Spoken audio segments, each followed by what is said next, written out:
Assalamualaikum warahmatullahi wabarakatuh. Anak-anak bunda yang saleh dan soleha, apa kabar semuanya? Mudah-mudahan anak-anak bunda selalu dalam keadaan sehat dan bahagia. Amin ya robbal alamin. Masih belajar bersama Bunda Kiki. Bunda harapkan anak-anak bunda masih selalu semangat ya, walaupun kita belajar di rumah. Hari ini kita akan melanjutkan pembelajaran kita. Tema D, subtema 2, pembelajaran 1 dan 2. Adapun tujuan pembelajaran kita hari ini adalah siswa dapat menyebutkan hak dan kewajiban di sekolah. Siswa dapat membuat kalimat saran dan siswa dapat berhitung dua bilangan dengan selisih tertentu.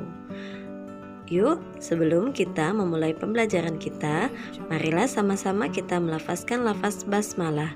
Bismillahirrohmanirrohim. Anak-anak bunda yang soleh dan soleha, setiap hari Senin pagi, sekolah mengadakan upacara. Upacara sendiri dilakukan sebagai rasa cinta kita pada tanah air kita Indonesia dan untuk mengajarkan kita semua disiplin. Biasanya upacara bendera dilakukan pagi tepat pukul 7. Semua siswa akan turun ke lapangan. Upacara akan dimulai. Ketika upacara, semua siswa harus berbaris dengan rapi. Banyak siswa yang belum membuat barisan dengan rapi. Biasanya guru akan meminta siswa berbaris sesuai dengan kelasnya masing-masing. Guru akan mengatur barisan sesuai tinggi badan. Siswa yang badannya paling tinggi berada di barisan paling belakang. Siswa juga harus menjaga jarak satu sama lain. Barisan pun menjadi rapi sehingga upacara akan dimulai. Para siswa yang akan mengikuti upacara diwajibkan mengenakan seragam lengkap dan rapi. Siswa harus berbaris dengan rapi. Perhatikan gambar berikut ini. Ada dua gambar anak-anak yang sedang siap untuk melakukan upacara bendera. Kita akan menemukan masalah apa yang ada pada gambar A dan B, serta kita akan menuliskan saran untuk menyelesaikan masalah tersebut. Anak-anak bunda masih ingat bagaimana menggunakan kalimat saran? Untuk membuat kalimat saran, sebaiknya kita menggunakan kata sebaiknya atau seharusnya. Saran harus diberikan dengan cara sopan santun agar teman-teman kita yang diberi saran tidak merasa berkecil hati dan sedih. Baiklah, kembali ke gambar berikut ini. Kita amati, temukan masalah dan berikan saran untuk menyelesaikan masalah tersebut. Pada gambar A, semua siswa sudah berbaris dengan rapi dan tertib. Tapi pakaian yang mereka kenakan belum rapi. Ada yang menggunakan topi saja dan tidak menggunakan dasi. Ada yang tidak menggunakan topi. Bajunya juga tidak dimasukkan. Maka masalah yang kita temukan adalah siswa tidak mengenakan seragam dengan rapi. Saran yang kita berikan adalah sebaiknya semua siswa menggunakan pakaian lengkap dan rapi. Sekarang kita lihat gambar B. Pada gambar B, semua siswa sudah menggunakan pakaian dengan lengkap dan rapi. Namun, barisan untuk gambar B tidak rapi. Siswa masih berbaris dengan tidak lurus. Maka, masalah yang kita temukan adalah siswa tidak berbaris dengan tertib dan rapi. Jadi, tidak rapi dan tidak tertib. Dan saran yang kita berikan adalah sebaiknya siswa berbaris dengan tertib dan rapi. Mengikuti upacara bendera merupakan salah satu kewajiban siswa-siswa di sekolah. Menggunakan seragam sekolah dengan rapi dan datang tidak terlambat juga kewajiban sebagai pelajar. Nah, apa saja ya kewajiban dan hak di sekolah? Yuk simak sama-sama penjelasan Bunda berikut ini. Kewajiban dan hak di sekolah. Sekolah adalah tempat belajar dan bermain. Kita memiliki kewajiban dan hak di sekolah. Kewajiban kita harus dilaksanakan dengan penuh tanggung jawab. Dengan begitu, kita dapat memperoleh hak kita.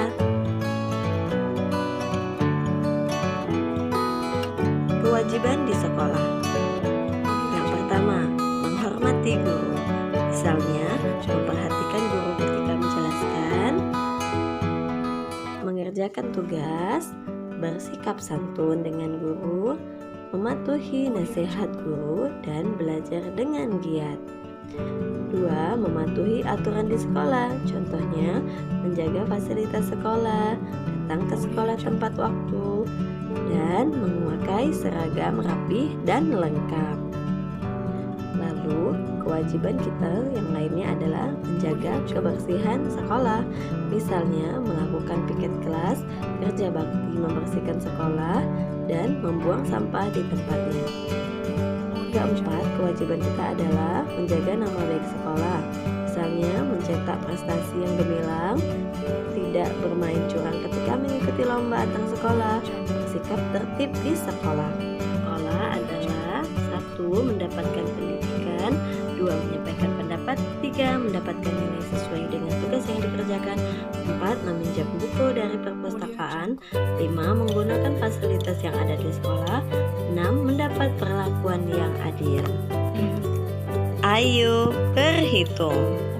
Oke anak-anak Bunda, untuk menghitung selisih biasanya kita memiliki soal seperti ini bentuknya. 10 dikurang 5 sama dengan 5. Lalu bagaimana jika selisihnya yang diketahui tapi soalnya atau bilangan pengurangannya tidak ada? Maka yang kita lakukan adalah mengisi dulu salah satu angka yang ada di depannya. Boleh yang belakang, boleh yang depan, tapi ada syaratnya. Kalau bentuk penjumlahan kita bebas ya anak ya menentukannya. Di depan boleh, di belakang boleh, lalu tinggal dikurangi kan. Tapi kalau untuk pengurangan ada syaratnya. Pertama, ya misalnya kita mengisi bagian depan dulu. Angka yang bagian depan ini harus lebih besar dari angka yang di belakang. Hasilnya. Nah, ya. Sekarang kita mau cari yang depannya dulu, ke depannya. Bebas angkanya, tapi syaratnya harus lebih besar dari yang di belakang. Lebih besar dari yang di belakang. Ganti angka yang depannya dulu kita mau kasih isi. Contohnya Bunda mau isi lebih besar ya, berarti Bunda boleh dong isi 45. 45 dikurang titik-titik sama dengan 40. Nah, bagaimana bagaimana cara mengisi ini nih? Nah, untuk mengisi angka yang keduanya, maka angka 45 ini kita kurangi 40. 45 dikurang 40 untuk isi yang ini. Berapa hasilnya? Yaitu 5. Nah, bisa ya. Jadi untuk mencari selisih, kalau kita mengetahui yang diketahui angka yang di depannya, maka angka yang di depannya harus lebih besar dari angka yang di belakang ya. Oke, sekarang lagi yang boleh contohkan, kita nyari yang di depan dulu ya, angka di depannya dulu misalnya ada. Angkanya lagi titik-titik dikurang titik-titik sama dengan 80. Nah, dicari kemungkinan selisih angka-angka pengurangan 80. Berapa hasilnya ya? Angka yang depan dulu yang kita ketahui. Maka untuk menghitung angkanya apa ya yang lebih besar dari 80? Bunda mau masuk yang ke 100. Angka 100 lebih besar dari 80. Lalu untuk mengisi angka kedua, angka 100 kita kurangi dengan 80. Ya, 100-nya dikurang 80. Nanti kalau kalian nulisnya gak usah pakai coretan ini ya, langsung aja boleh doreannya. 100 dikurang 80 sama dengan 20. Mudah bukan untuk mencari angka keduanya dalam bentuk pengurangan? Udah, kalau tadi soalnya kemungkinan-kemungkinannya kita bebas menentukan sendiri. Lalu, bagaimana jika sudah ada angkanya yang di depan dan kita harus menentukan angka yang kedua? Sama seperti tadi, hanya ini sudah ditentukan saja.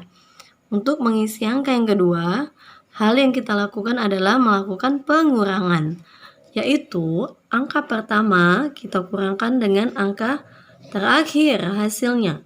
50 dikurangi 30. Ingat ya, untuk yang kedua berarti angka yang depan sekali kita kurangi angka yang terakhir. 50 dikurang 30 berapa nak? Hasilnya adalah 20. Ini adalah contoh soal latihan halaman 32 nomor 2. Lalu yang di bentuknya angka depannya tidak ada, yang diketahui angka yang kedua dan hasilnya. Maka untuk menghitung angka yang pertama, yaitu hasil ini, kita tambahkan dengan pengurangnya. 25 ditambah dengan 60. 25 ditambah 60 hasilnya adalah 85. Oke, mudah bukan? Kini saatnya anak-anak Bunda menyelesaikan latihan halaman 31 nomor 1 dan 2 dan halaman 36 nomor 1, 2, dan 3 di buku tulismu. Demikianlah pembelajaran kita kali ini. Mudah-mudahan anak-anak Bunda dapat mengerti dan memahami pembelajaran kita kali ini. Marilah sama-sama kita tutup pembelajaran kita dengan lafaz hamdalah. Alhamdulillahirabbil alamin. Wabillahi taufiq wal hidayah. Wassalamualaikum warahmatullahi wabarakatuh. Bye bye.